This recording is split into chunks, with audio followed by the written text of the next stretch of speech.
Assalamualaikum warahmatullahi wabarakatuh. Kembali lagi bersama saya Bu Brivian Florentius Yustanta dalam mata kuliah Anatomi dan Fisiologi Manusia. Pada kesempatan kali ini kita akan membahas mengenai sistem yang saya rasa sudah tidak asing lagi dengan kita sehari-hari, yaitu adalah sistem digestif atau sistem pencernaan. Nah, berbicara tentang sistem pencernaan, jadi setiap makanan dan minuman yang kita konsumsi sehari-hari pastinya akan melewati perjalanan yang cukup panjang sampai dengan semua nutrisi ini dapat dimanfaatkan oleh tubuh. Proses ini cukup rumit ya, yang melibatkan sistem pencernaan beserta dengan organ-organ pencernaan. Nah, pencernaan itu sendiri apa? Yaitu adalah proses metabolisme untuk memproses suatu zat dalam rangka mengubah secara kimia atau mekanis suatu zat menjadi nutrisi. Untuk sistem pencernaan ini disebut juga sebagai GI tract atau gastrointestinal tract. Berikut ini adalah organ-organ pencernaan pada manusia yang akan kita bahas pada hari ini. Di antaranya ada rongga mulut, di dalamnya ada lidah, kemudian gigi, ada kelenjar saliva, faring, esofagus, hati, kantung empedu, pankreas, usus halus, usus besar, rektum, anus, dan beberapa organ lainnya yang akan kita bahas lebih detail lagi ya habis ini. Untuk yang selanjutnya yaitu bagaimana fungsi dari organ atau sistem pencernaan. Secara umum, fungsi yang pertama yaitu adalah sebagai jalan masuknya makanan. Jadi, yang kita makan atau yang kita minum pasti akan melalui saluran pencernaan ya. Tidak mungkin kita akan makan kemudian masuk ke saluran pernafasan, pasti akan tersedak ya. Kemudian yang selanjutnya yaitu untuk menimbun makanan. Jadi setiap makanan yang kita makan tidak serta-merta langsung dicerna pada saat itu juga. Nah, ada kalanya makanan itu ditimbun dalam waktu yang cukup lama atau makanan yang bisa beberapa dapat segera dicerna, jadi ditimbunnya hanya sebentar. Begitu pula untuk absorpsi zat-zat makanan, jadi nutrien atau zat gizi yang terkandung di dalam suatu makanan itu nanti akan diabsorpsi atau diserap oleh usus melalui saluran darah dan juga kelenjar getah bening untuk masuk ke dalam hepar.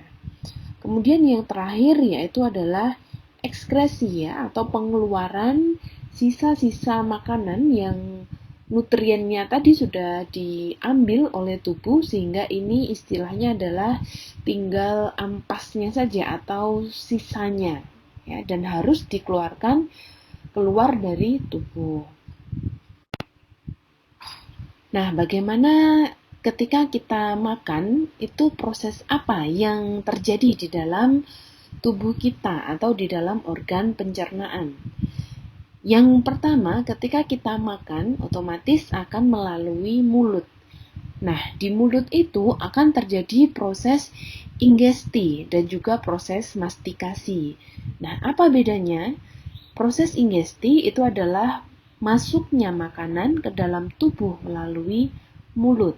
Sedangkan mastikasi itu adalah proses mengunyah makanan oleh gigi di dalam mulut. Kemudian proses yang selanjutnya adalah deglutisi. Nah, ini adalah proses menelan makanan, terjadinya di kerongkongan. Nah, selanjutnya yaitu ada proses digesti, ini adalah pengubahan makanan menjadi molekul yang lebih sederhana dengan bantuan enzim-enzim yang terdapat di dalam organ pencernaan, misalnya di dalam lambung. Kemudian yaitu ada proses absorpsi atau proses penyerapan sari-sari makanan atau zat-zat gizi yang ada di dalam usus halus. Dan juga ada proses penyerapan air dan juga pembentukan feses di dalam usus besar. Sedangkan untuk proses yang terakhir ini ada proses pengeluaran sisa makanan yang sudah tidak berguna lagi dari tubuh sehingga harus dikeluarkan melalui proses yang namanya proses defekasi, yaitu lewat anus. Pencernaan manusia itu bertujuan untuk mengolah makanan yang merupakan partikel-partikel besar menjadi sesuatu yang lebih kecil. Tujuannya agar lebih mudah diserap oleh tubuh. Nah, untuk mekanisme pencernaan makanan itu sendiri dibagi menjadi dua. Yang pertama adalah mekanisme mekanik, yang kedua adalah mekanisme kimiawi. Kita bahas terlebih dahulu mengenai mekanisme pencernaan makanan secara mekanik. Jadi, untuk pencernaan mekanik ini terjadi di dalam mulut, lebih tepatnya adalah gigi dan juga di lambung. Nah, proses yang terjadi di mulut tadi ya melibatkan gigi untuk gerakan-gerakan mekanis dalam mencerna makanan, yaitu ya menggigit, kemudian mengunyah, ya, dan sebagainya. Sedangkan untuk di lambungnya itu terjadi pencernaan mekanis yang berupa gerakan-gerakan seperti mengaduk atau meremas makanan. Nah, gerakan-gerakan meremas itu tadi digerakkan oleh otot polos yang ada di dalam lambung. Sedangkan yang kedua adalah pencernaan secara kimiawi. Jadi dilakukan oleh enzim atau protein yang fungsinya ini sebagai biokatalis di dalam tubuh. Tujuannya apa? Yaitu untuk mengubah senyawa makro menjadi senyawa mikro agar mudah diserap oleh tubuh, ya. Untuk enzim-enzim yang berperan diantaranya yaitu yang pertama ada enzim amilase. Ini dihasilkan oleh kelenjar saliva atau kelenjar air ludah. Fungsinya untuk memecah pati menjadi maltosa. Yang kedua ada enzim protease. Ini dihasilkan di lambung dan juga pankreas. Fungsinya untuk memecah protein menjadi asam amino. Dan yang ketiga ini adalah enzim lipase. Ini dihasilkan oleh pankreas. Fungsinya adalah memecah lemak menjadi asam lemak dan juga gliserol.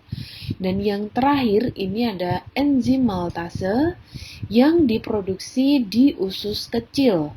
Fungsinya adalah untuk memecah maltosa menjadi glukosa. Baik, untuk organ sistem pencernaan yang pertama kita bahas adalah mulut atau kita sebut sebagai oral. Jadi ketika kita mengunyah makanan, sebenarnya mulai dari aktivitas tersebut kita sudah mulai masuk ke dalam proses pencernaan. Bahkan sebelum memulai memasukkan makanan ke dalam mulut, kita seringkali menelan air ludah ya atau air liur atau kelenjar saliva. Nah, ini tandanya sudah mulai ada reaksi ya kita untuk air liur ini membasahi mulut. Sehingga nanti untuk saliva ini ketika masuk ke dalam proses kimiawi ini akan menuju ke lambung melalui kerongkongan. Kemudian, mulut ini juga memiliki salah satu fungsi untuk menghaluskan makanan karena di dalamnya terdapat gigi, lidah, air liur ini untuk melumatkan makanan. Selain itu, ya, mulut juga berfungsi sebagai alat untuk berbicara.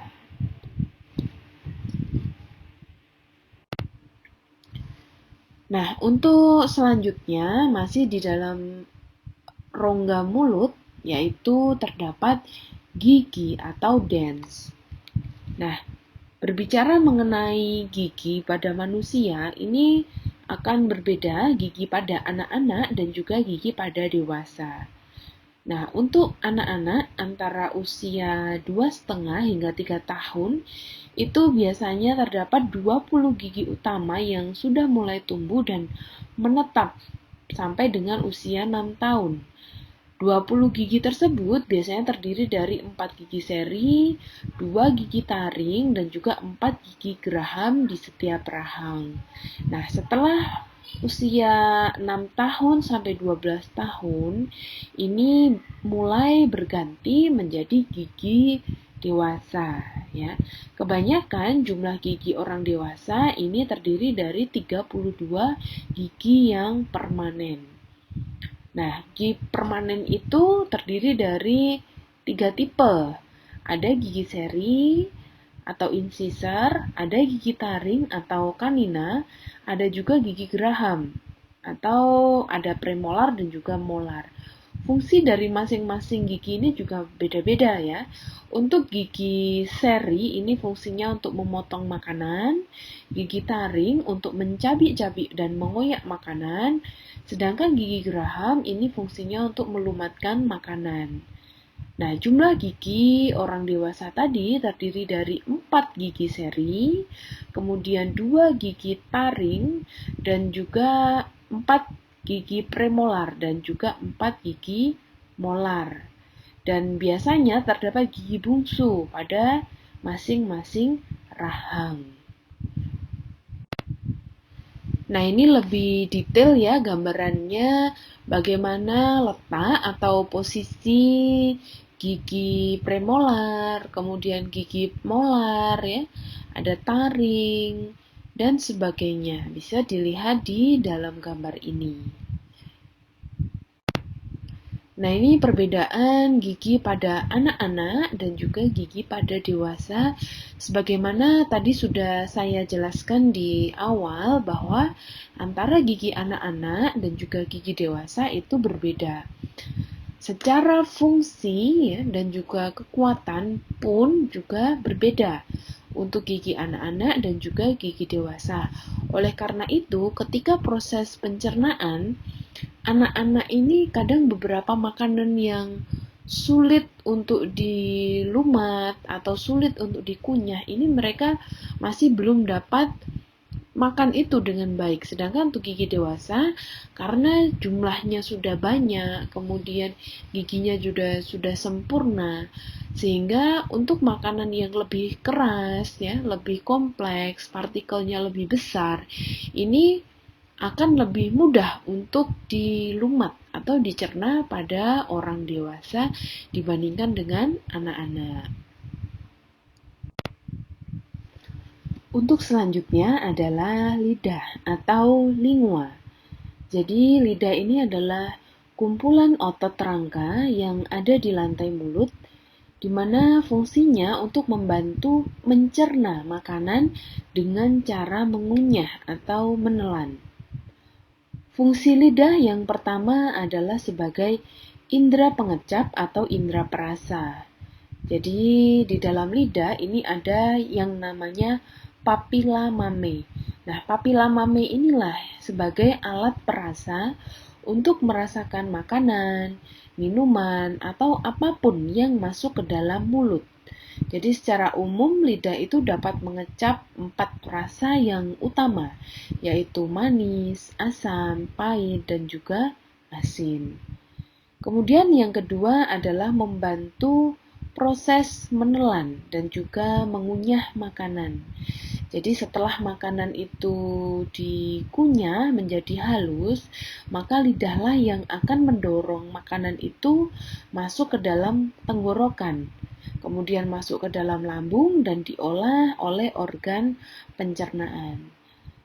Selain itu adalah untuk melindungi mulut dari kuman. Jadi di dasar lidah ini terdapat kumpulan sel-sel pelindung yang bernama tonsil lingual. Jadi sel-sel inilah yang berada di dalam rongga mulut bersamaan dengan amandel ya. Tonsil lingual ini tugasnya untuk melindungi tubuh dari gangguan kuman yang bisa masuk melalui mulut. Kemudian membantu kita dalam proses berkomunikasi ya dengan cara berbicara. Jadi lidah ini ketika proses berbicara akan bekerja sama dengan bibir dan juga gigi untuk membentuk suara yang keluar dari dalam kerongkongan atau tenggorokan supaya menjadi lebih jelas dan juga mudah untuk difahami oleh lawan bicara. Jadi kalau tidak ada lidahnya, maka seseorang ketika mengeluarkan kata-kata ya atau berbicara ini akan sulit untuk difahami apa maksudnya. Kemudian terdapat saliva yang dihasilkan oleh kelenjar ludah dan juga enzim amilase di mana fungsinya adalah mengubah zat tepung menjadi zat gula. Nah, ini bagian-bagian lidah, terdapat katup atau pangkal tenggorokan di ujung. Kemudian ini ada tonsil atau amandel. Ini ada langit-langit dari tenggorokan. Ini adalah jendela buntu, celah ujung. Ada circumvallata, ya papila yang bintik-bintik, dan juga di tengah-tengah lidah itu terdapat celah lidah dan juga ini ada ujung lidah. Seperti yang saya jelaskan tadi bahwa di dalam lidah ini kita dapat mengecap rasa pahit, asam, asin, dan juga manis. Untuk rasa pahit ini ada di pangkal lidah ya. Untuk asam ada di tepi ya, bagian ujung atas, kemudian asin di sini, nah manis ada di ujung bagian depan. Nah, jadi bagian-bagian dari lidah ini memiliki sel sensoris yang mendukung fungsi lidah ini supaya dapat merasakan sesuatu yang masuk ke dalam mulut. Jadi sudah ada pembagiannya. Selanjutnya adalah kelenjar saliva. Jadi untuk kelenjar saliva disebut juga sebagai kelenjar air liur ya. Pada manusia ini adalah termasuk kelenjar eksokrin, artinya memiliki saluran sendiri yang memproduksi air liur. Jadi kelenjar ini juga menyekresi amilase, yaitu enzim yang memecah karbohidrat menjadi maltosa. Nah, untuk sekresi mukus ke dalam mulut ini juga melalui kelenjar saliva. Fungsinya untuk membasahi dan melumaskan partikel makanan sebelum ditelan. Nah, untuk kelenjar saliva sendiri ini disekresi oleh 3 kelenjar eksokrin ya. Yang pertama adalah parotis ya. Kelenjar parotis ini merupakan kelenjar yang sepasang jumlahnya ya, dan ini adalah yang terbesar. Nah, kelenjar parotis ini dikelilingi oleh ramus mandibula dan juga menyekresikan air liur melalui ductus tension melalui kafum oral untuk membantu mengunyah dan juga menelan. Nah, 25%-nya air liur ini dihasilkan dari kelenjar parotis ini. Kemudian yang kedua adalah kelenjar submandibula. Nah, kelenjar ini juga sepasang, letaknya ada di rahang bagian bawah. Atasnya otot digatrik. Produksi sekresinya ini adalah campuran dari serous dan juga mukus, serta masuk melalui ductus Wharton. Walaupun lebih kecil daripada yang parotis tadi, tapi jumlah saliva yang diproduksi oleh kelenjar ini sekitar 70% atau yang paling banyak. Sedangkan yang terakhir adalah kelenjar sublingual. Ini jumlahnya juga sepasang, letaknya di bawah lidah, dekatnya kelenjar submandibula. Jadi air liur yang diproduksi oleh kelenjar ini ke kafum oral jumlahnya hanya sekitar 5% saja. Nah, untuk fungsi saliva sendiri, yang pertama adalah untuk memudahkan proses menelan karena terdapat air liurnya ya. Kemudian untuk antibakteri, karena di dalam saliva tersebut juga mengandung antibakteri. Kemudian mempertahankan pH mulut ini netral ya, 7. Kemudian membasahi mulut, membantu proses berbicara, melarutkan molekul yang merangsang reseptor untuk mengecap.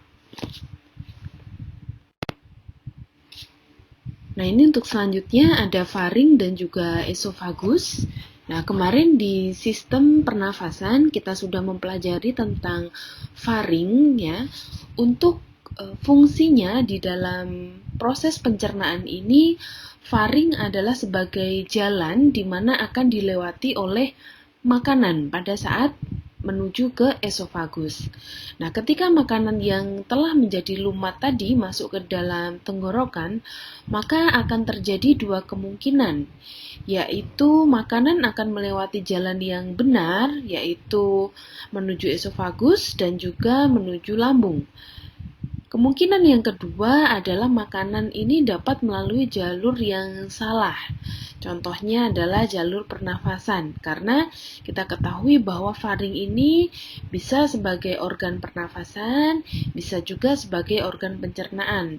Nah, kalau ketika kita menelan makanan dan makanan tersebut berada di jalur pernafasan, maka biasanya ada respon tubuh, yaitu dengan kita akan mengalami tersedak. Jadi fungsi tersedak ini adalah untuk mencegah terjadinya kesalahan pada jalur tersebut.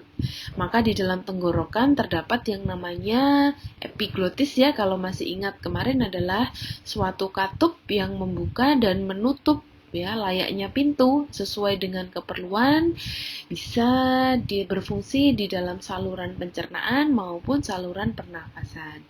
Nah, sedangkan esofagus ini adalah salah satu organ di bagian pencernaan yang bentuknya itu seperti tabung berotot. Nah, letaknya ada di sepanjang dari faring sampai dengan ke lambung. Nah, terdapat gerakan peristaltik yang meremas-remas makanan sehingga dapat mengantarkan makanan itu ke dalam lambung. Nah, itu kita sebut sebagai motilitas ya, atau pergerakan.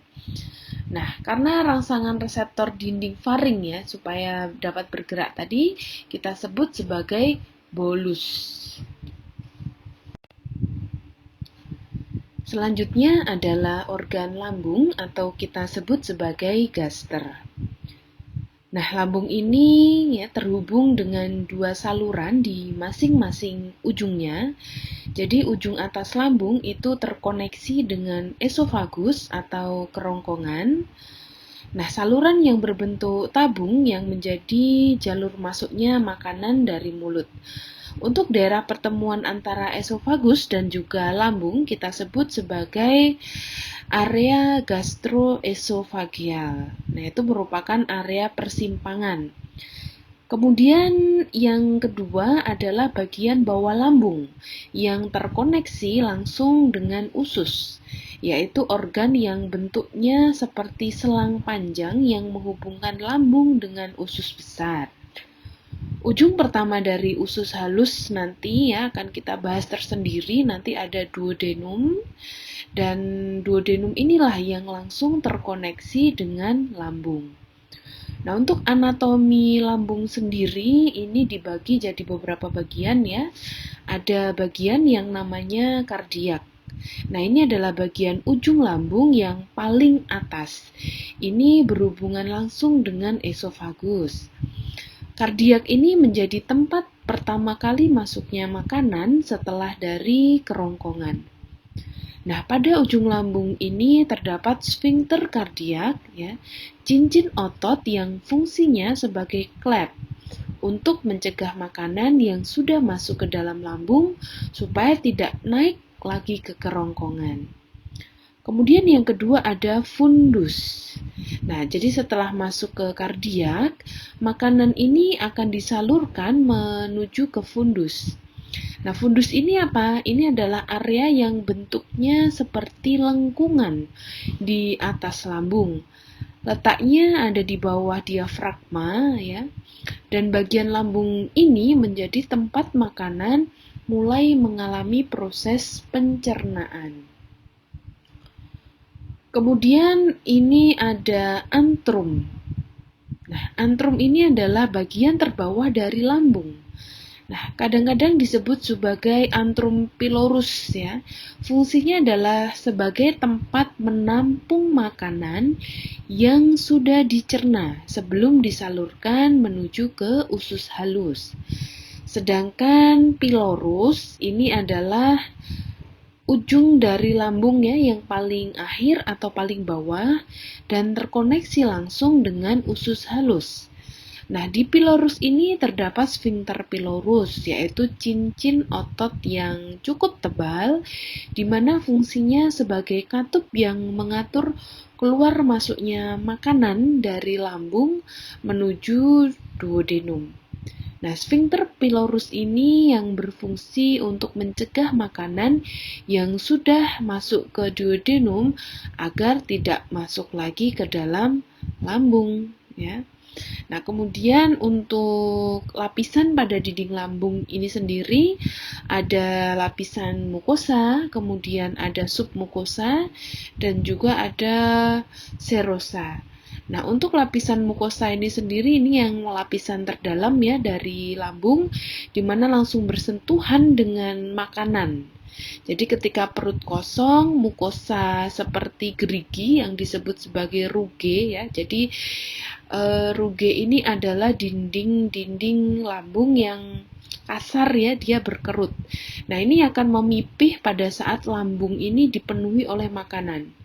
Nah, lapisan mukosa inilah yang menghasilkan dua zat pencernaan yaitu asam klorida dan juga pepsin untuk membantu lambung dalam mencerna makanan. Sedangkan submukosa ya atau lapisan lambung yang terdiri dari jaringan ikat ini mengandung pembuluh darah, kemudian pembuluh getah bening dan juga sel-sel syaraf dan serat tubuh. Sedangkan untuk yang lapisan serosa ini adalah lapisan yang paling luar di lambung. Fungsinya adalah melindungi lambung dari gesekan dengan organ tubuh yang lain. Nah, untuk lapisan serosa ini seringkali kita sebut sebagai peritoneum visceral. Sedangkan ini adalah gambaran anatomi secara muskularis ya dan juga pembuluh darah yang ada di lambung, ada banyak ya ligamen-ligamennya, kemudian arterinya, venanya, nanti bisa dibaca masing-masing. Sedangkan fungsi lambung itu adalah untuk menyimpan, melarutkan, dan juga mencerna parsial atau sebagian dari makanan yang masuk ke dalam lambung. Kemudian meneruskan makanan ke usus untuk diabsorpsi atau diserap secara maksimal dan juga dapat memproduksi enzim pepsin yang fungsinya untuk memecah ikatan peptida. Nah, HCl di lambung ya atau asam lambung ini juga memiliki fungsi yaitu untuk memecah partikel makanan, membentuk larutan molekul yang kita sebut sebagai kimus dan tidak mampu memecah protein serta lemak dan memusnahkan bakteri yang masuk ke lambung meskipun tidak efektif 100% karena di dalamnya terdapat flora normal atau bakteri baik. pH dari lambung ini sekitar 4-5, artinya pH-nya adalah asam. Nah, setelah makan makanan yang berprotein tinggi, ya, maka pH lambung ini bisa turun sangat rendah menjadi 1-2. Jadi menjadi semakin asam. Oleh karena itu, makan makanan yang berprotein terlalu tinggi dan terlalu sering itu kurang bagus juga, karena kalau pH terlalu asam itu dapat meningkatkan asam lambung. Jadi sebaiknya dipertahankan pH lambung itu sekitar 4-5. Untuk selanjutnya adalah organ usus, ya, di mana ada usus halus terdiri dari 3, ada duodenum, yeyenum, dan juga ileum. Kemudian ada usus besar dan juga ada rektum. Nah, mari kita bahas satu persatu. Untuk usus halus, ini merupakan bagian dari usus, ya, yang langsung terhubung dengan lambung. Jadi perannya di sini adalah sebagai penyerap, ya, dan pencerna partikel makanan. Pada laki-laki, rata-rata panjang usus halus ini sekitar 9,9 meter, sedangkan pada perempuan rata-rata panjangnya adalah 7,1 meter. Jadi sangat panjang sekali, ya. Usus halus ini di beberapa literatur buku kadang disebut juga sebagai usus kecil. Jadi merupakan bagian dari saluran pencernaan yang letaknya di antara lambung dan juga usus besar. Jadi usus halus ini terdiri dari 3 bagian. Yang pertama adalah duodenum atau usus 12 jari, kemudian yeyenum atau usus kosong, dan juga ileum atau usus penyerapan. Nah, pada usus 12 jari atau duodenum, ini terdapat muara saluran yaitu pankreas dan juga kantong empedu. Nanti kita akan bahas satu persatu. Untuk bagian yang pertama dari usus halus ini adalah duodenum. Jadi duodenum ini adalah bagian awal dari usus halus yang langsung terhubung dengan lambung. Bagian ini merupakan bagian yang paling pendek, sekitar 25-38 cm, dan bentuknya ini seperti tabung yang kosong atau hampa. Nah, fungsi dari duodenum ini apa? Yaitu yang pertama untuk menyerap Fe atau zat besi. Kemudian melepaskan lendir untuk memecah partikel makanan, memutuskan tingkat pengosongan lambung dengan cara hormonal. Nah, selain itu juga berfungsi untuk memecah dan mengolah makanan, ya. Kemudian yang kedua adalah yeyenum. Meskipun tulisannya jejunum, tapi kita bacanya adalah yeyenum. Ini adalah bagian paling tengah dari usus halus. Rata-rata panjang yeyenum ini adalah 2,5 meter. Partikel makanan yang mencapai yeyenum ini akan dicerna dalam bentuk asam amino, asam lemak, vitamin, dan mineral yang nantinya akan menjadi bentuk yang sangat kecil sehingga dapat meresap ke dalam villi dari bagian tengah usus halus dan akhirnya dapat masuk ke dalam aliran darah. Nah, untuk yeyenum sendiri ini merupakan bentuknya, ya, berupa lipatan yang melingkar. Jadi memiliki banyak kapasitas untuk menyerap semua nutrisi melalui villi tadi atau rambut-rambut halus, ya. Nah, untuk bagian yang terakhir dari usus halus adalah ileum.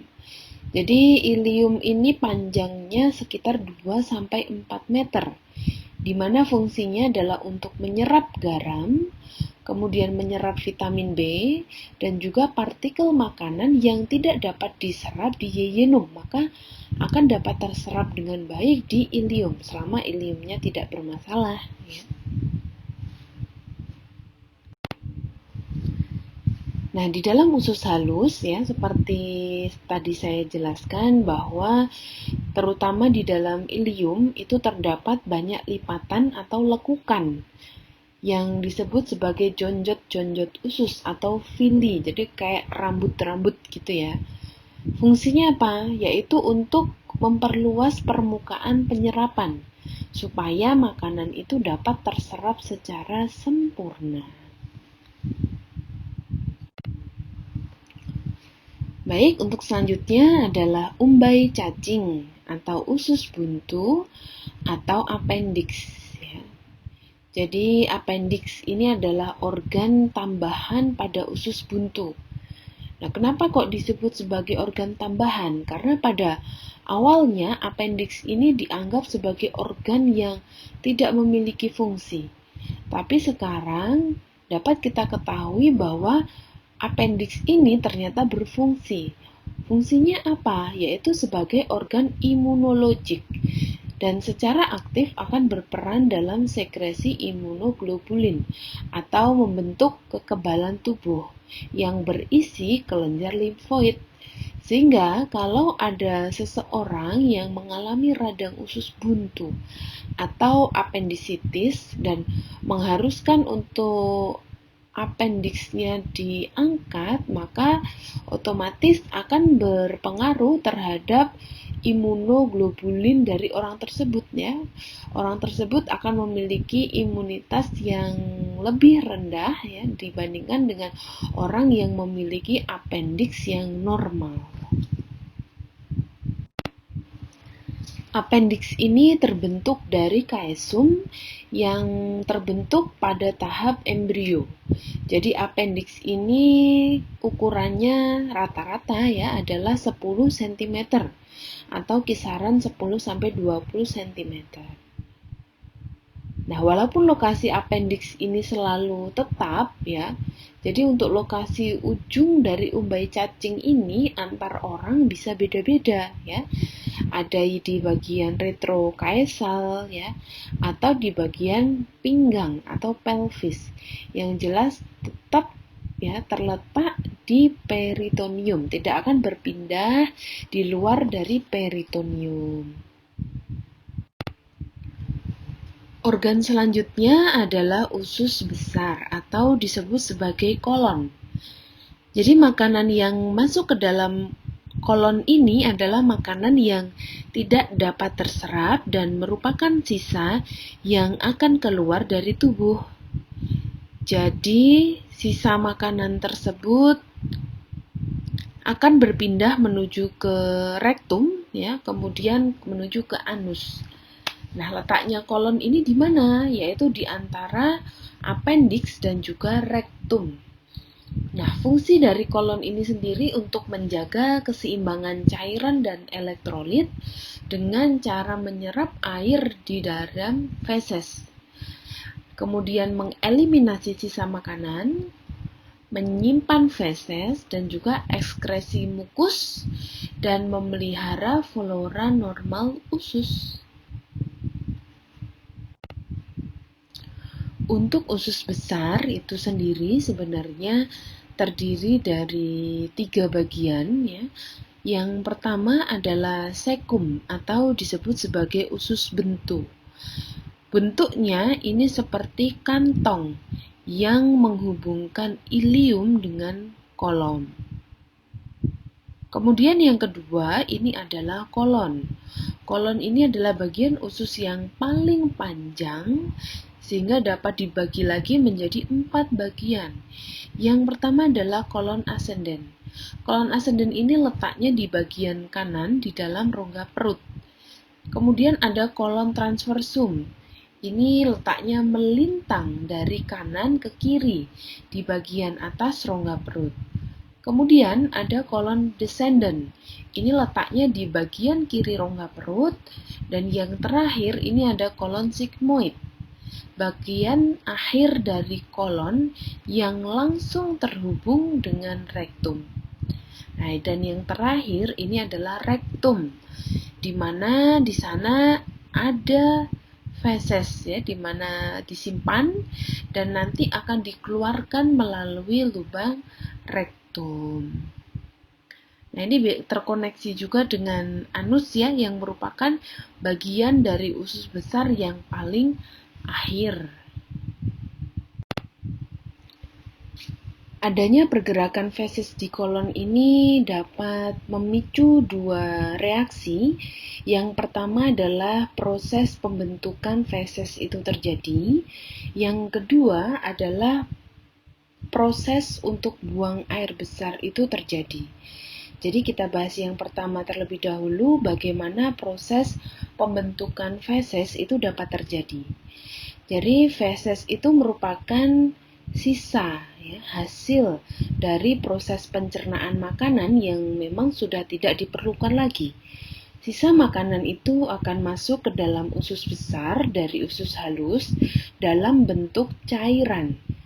Nah, jumlahnya sekitar 1.500 ml atau 1,5 liter. Namun, feses yang keluar dari saluran pencernaan itu biasanya dalam bentuk yang padat ya, sekitar 80 sampai 150 ml. Nah, feses yang mengandung air, zat-zat padat ya, zat makanan tadi, kemudian mikroorganisme, dan juga sel-sel epitel yang luruh. Nah, di dalam usus besar itu kan terjadi yang namanya reabsorpsi air, kemudian sekresi mukus, dan juga aktivitas bakteri, sehingga dapat menghasilkan gas yang biasa kita sebut sebagai flatus ya, atau kentut. Kemudian semua hal yang berkontribusi di dalam pembentukan feses itu tadi ya, terutama mukus, itu disekresi oleh epitel kolon ya untuk menjadi pelumas dinding usus besar sehingga dapat membantu massa dari feses itu menyatu.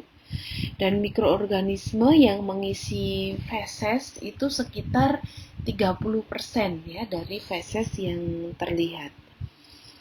Untuk selanjutnya, bagaimana proses buang air besar itu terjadi? Karena kita kalau untuk mengeluarkan feses pasti ada sensasi rasa ingin buang air besar.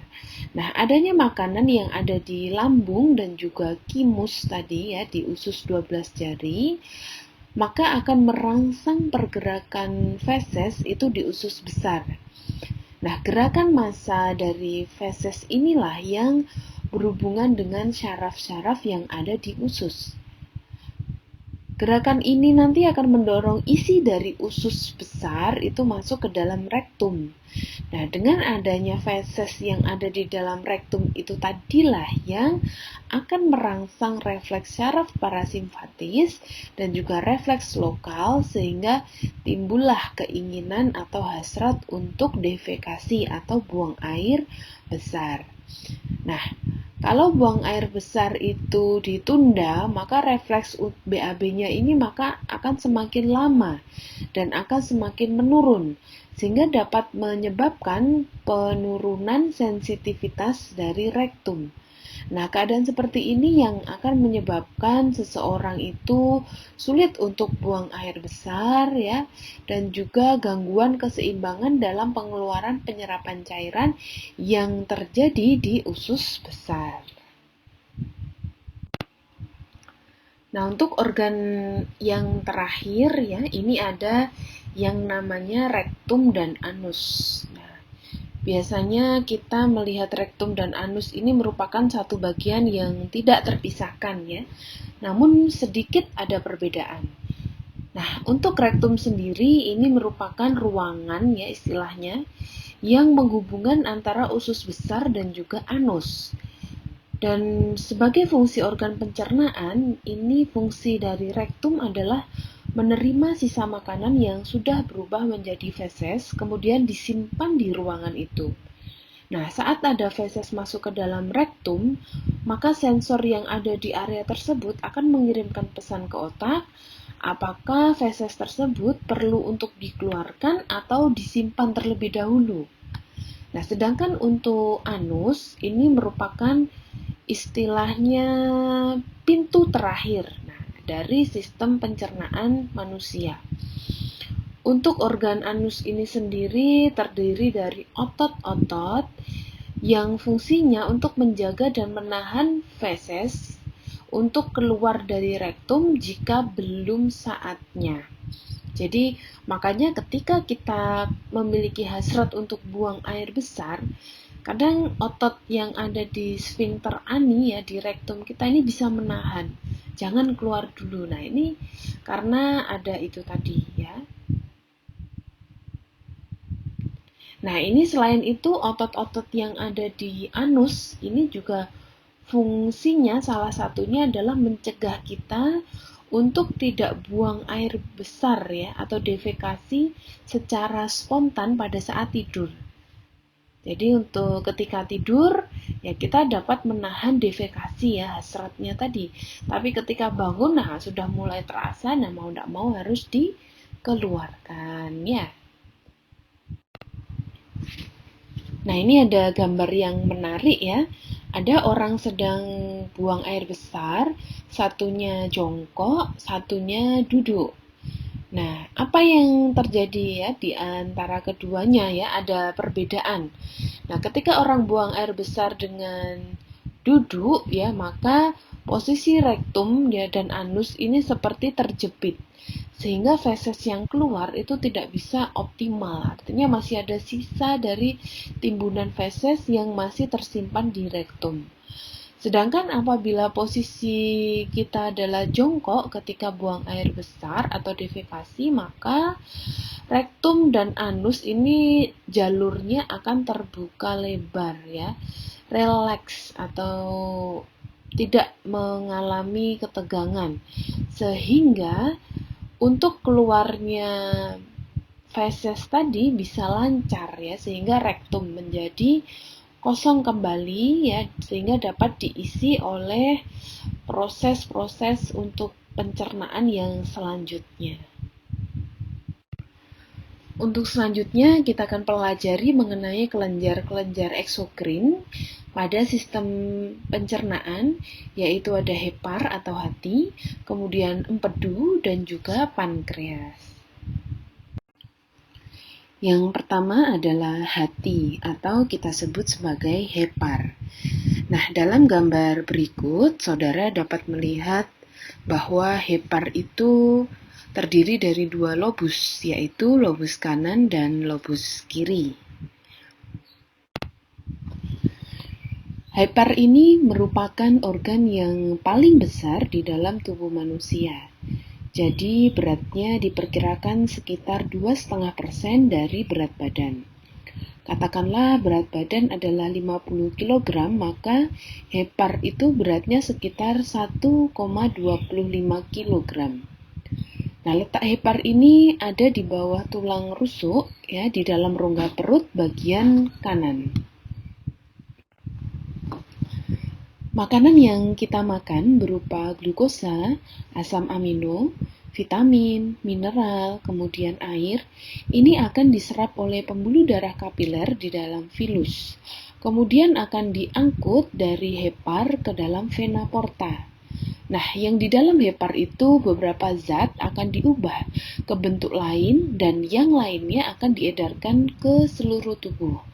Sedangkan untuk asam lemak dan juga gliserol, ini akan diangkut melalui pembuluh limfe.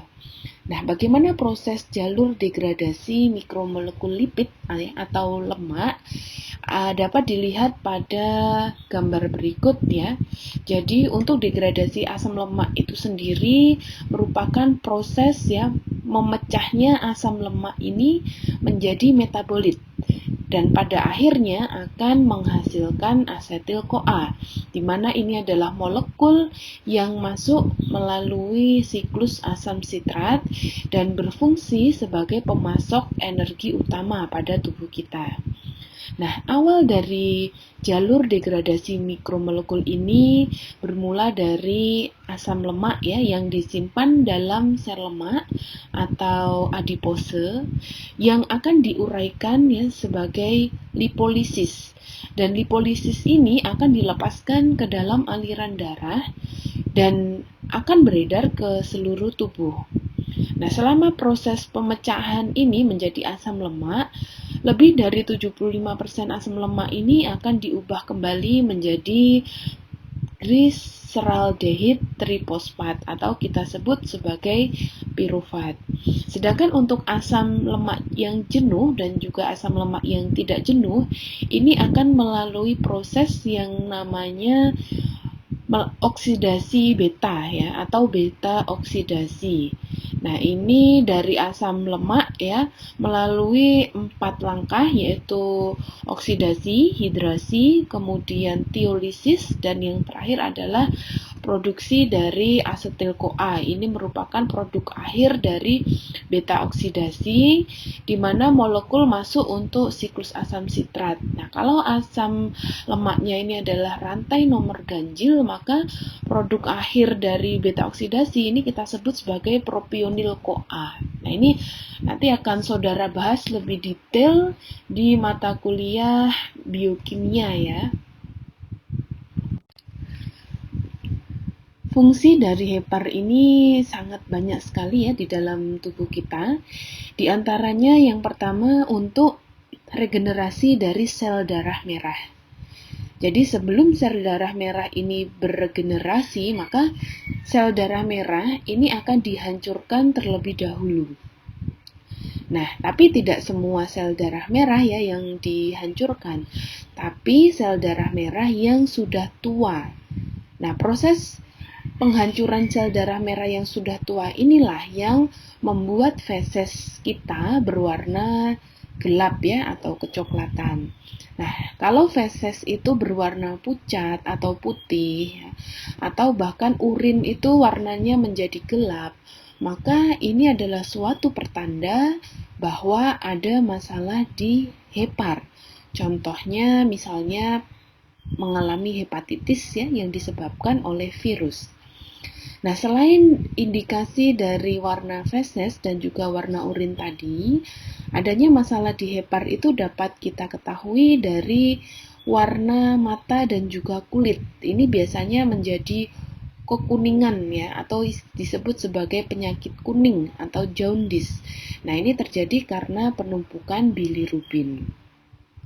Kemudian fungsi selanjutnya adalah membersihkan darah ya dari senyawa yang berbahaya seperti dari obat-obatan ya, alkohol hingga racun. Nah, kemudian fungsi selanjutnya adalah memproduksi protein ya, menyimpan protein, vitamin dan juga lemak.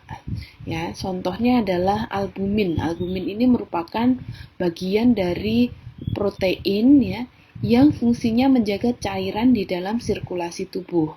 Nah, protein yang berperan sebagai faktor pembekuan darah dan juga sistem kekebalan tubuh ini juga dihasilkan oleh hepar sehingga dapat menjaga daya tahan tubuh ya. Apabila hepar terganggu, maka daya tahan tubuh ini juga akan menurun. Nah, selain itu metabolisme protein ini juga dilakukan di hepar dengan cara mengubah amonia menjadi urea. Ini dikeluarkan bersama urin melalui ginjal. Nah, fungsi selanjutnya yaitu memproduksi cairan empedu. Jadi cairan empedu ini fungsinya ya membantu dalam proses pencernaan makanan. Nah, di samping itu hepar juga menyimpan energi untuk tubuh ya dalam bentuk glikogen, kemudian diubah menjadi glukosa ketika glukosa di dalam darah itu rendah. Nah, ini adalah empedu yang kita bahas barusan ya. Empedu ini adalah cairan yang bersifat basah, pahit ya. Warnanya adalah hijau kekuningan. Nah, dapat kita lihat sebagaimana di gambar ini warnanya adalah hijau. Nah, empedu ini mengandung pigmen bilirubin, biliverdin, dan juga urobilin. Bedanya apa? Kalau bilirubin ini hasil katabolisme biliverdin ya, yang berwarna kuning. Sedangkan biliverdin ini adalah yang berwarna kehijauan dan digunakan untuk mencerna lemak. Sedangkan urobilin ini adalah metabolisme lanjutan dari bilirubin yang ada di usus dan digunakan untuk memberi warna kekuningan pada feses dan juga urin. Jadi tiga-tiganya ini merupakan senyawa hasil rombakan hemin yang warnanya adalah kekuning-kuningan. Dan setiap hari cairan empedu ini disekresikan oleh hepar sebanyak 500 sampai 1000 cc. dan akan meningkat jika kita mengkonsumsi lemak lebih banyak. Oleh karena itu, kalau kita mengkonsumsi lemak tidak terlalu banyak, maka kerja empedu ini akan ringan. Tapi kalau kita mengkonsumsi lemak yang berlebihan, maka empedu ini akan bekerja lebih besar, lebih banyak lagi ya, sehingga menghasilkan cairan empedu yang lebih banyak juga. Nah, untuk anatomi empedu itu sendiri ya, terdiri dari kantong empedu, kemudian di dalamnya ini ada batu-batu empedu, kemudian yang tangkai ini ya berupa saluran, namanya saluran empedu, kemudian bercabang ini ada ductus cysticus. Nah, fungsi dari empedu ini sendiri adalah untuk memudahkan pencernaan dan absorpsi atau penyerapan lemak dan mengaktifkan lipase.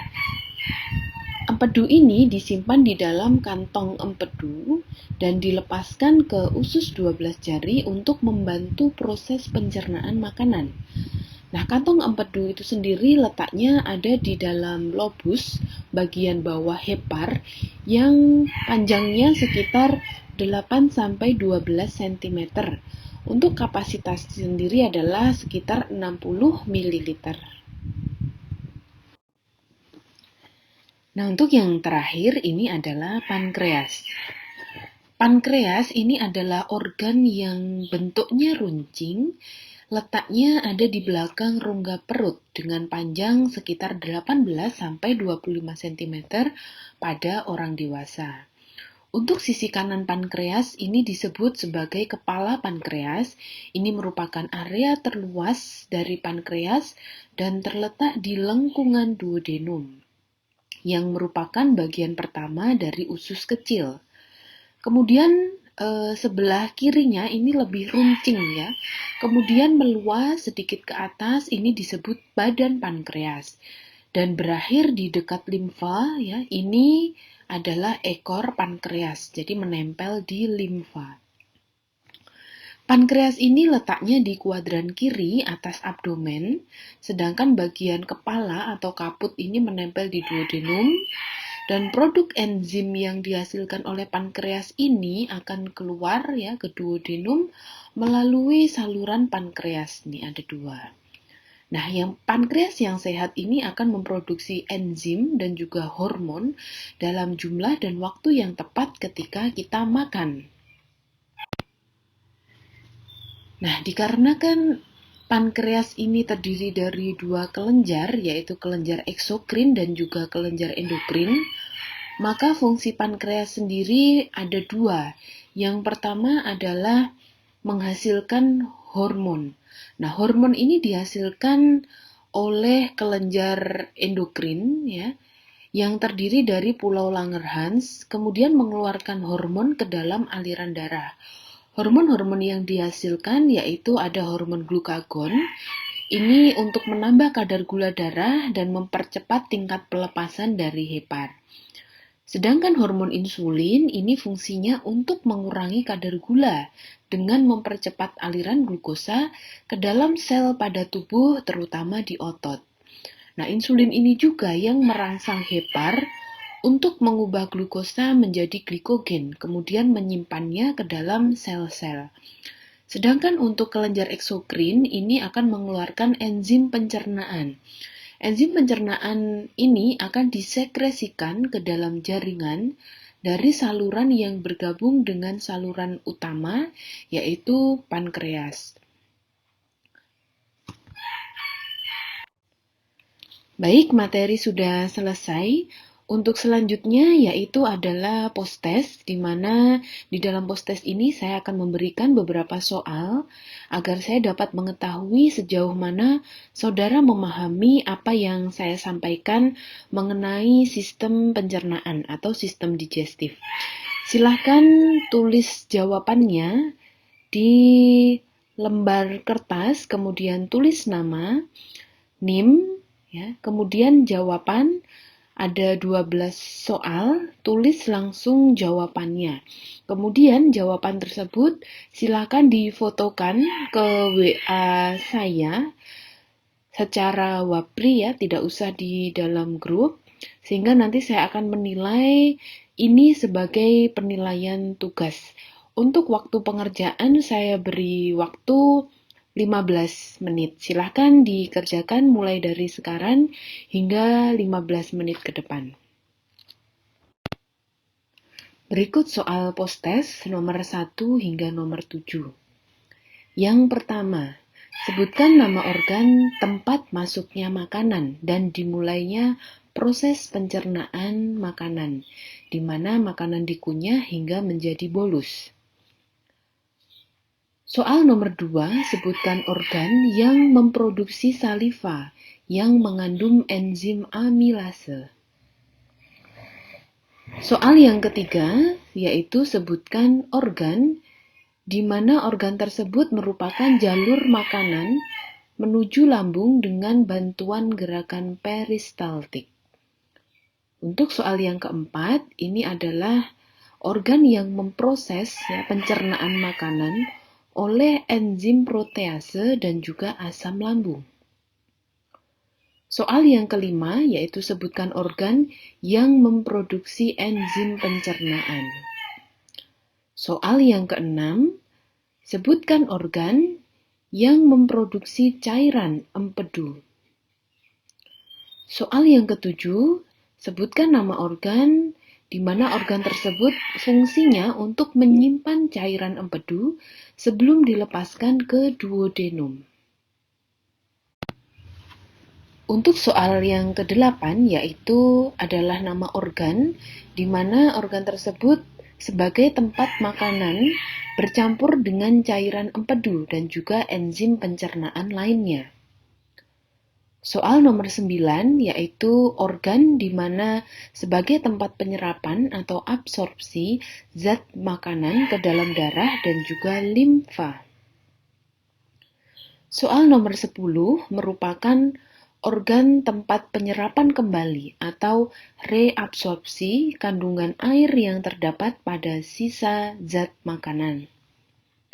Kemudian soal yang nomor 11 ini adalah nama organ untuk menyimpan zat sisa makanan yang telah selesai dicerna. Dan soal yang terakhir nomor 12 yaitu adalah nama organ sebagai tempat pembuangan zat-zat sisa makanan. Silakan dikerjakan mulai dari sekarang dan saya tunggu jawabannya melalui WhatsApp pribadi dikirim ke saya.